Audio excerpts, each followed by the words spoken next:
Do you ever wonder why? Why me? Why is God giving me so much troubles? Why am I being presented with so much of hurdles in my life? Let me tell you something. Today, I had an opportunity to go to a collective Bhairava Japa. Okay, and let me tell you this: I am a nocturnal person and I work in night shift. So I slept around 5 o'clock in the morning. And when my alarm rang at 9 a.m., my body was screaming like, what is happening? It did not want to wake up. And in that minute, I thought, okay, let me just skip this and sleep. It's Sunday, let me enjoy. But then I realized not every day do I get invited to a collective Bhairava Japa organized by Rajri Nandiji's team in my city. This was the first time they have organized this, and I was privileged to have been invited. So I had to go because there's so much things I learned about Bhairava from his channel, and I even started chanting Bhairava's name because of Rajni's knowledge or what he has shared with us through his YouTube channel. So I had to go. So I went. I was late. My mind was foggy. I was on autopilot mode.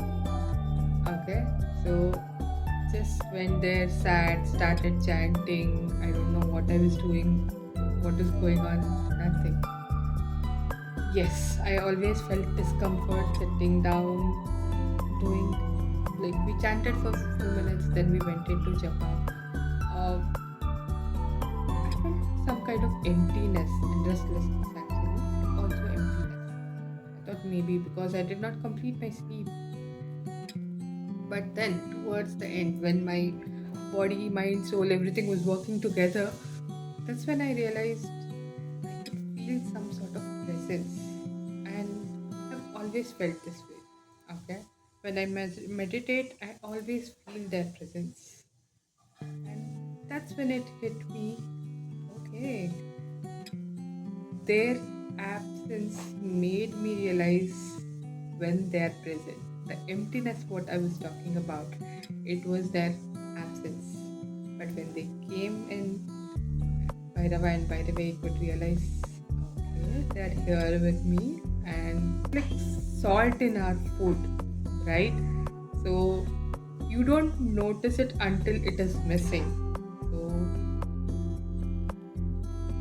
that's hit me like, okay, we are so blessed, they're always around us, but it is us who don't notice and we expect everything to be sorted out like magic. No, that does not work like that, but it really works. They are there with you, okay? If you watch about Shiva, if you know about Shiva, if you have read about Shiva, Shiva goes through a lot of struggle in his own life. He loses Sati. He's a Trikala Gyani, right? He knows everything. He knows the past, he knows the present, he knows the future. Yet, he goes through so many things in his life. Why? Being God, couldn't he have just erased his trouble like this?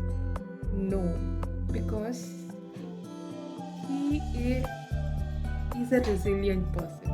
And that is what, if you look at Shiva's journey or any of our God's journey in Hinduism, that is what you feel. Okay, that is what you see. So, what I felt was okay, so God is there with you always, but you don't notice their presence. You have to notice their presence, and they are helping you. Okay, they're helping you becoming strong. They're helping you to build your life. So you have to see that. You have to appreciate that. This brings to my June guidance, wherein it's all about hope, resilience, and determination and rebirth. Right? So I don't know who has to hear this, but I think you need to hear this. So June is all about hope, resilience, determination, and your rebirth. So get ready for that.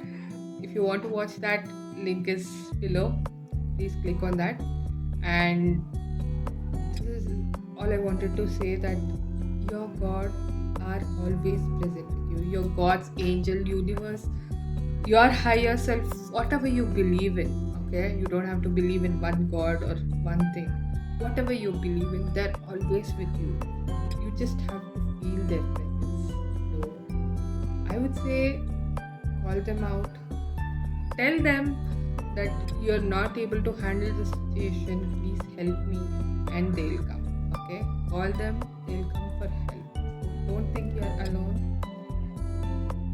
You are protected. You are guided. Only thing is, you need to listen. Have a great week ahead and a new month. Happy June. Bye bye.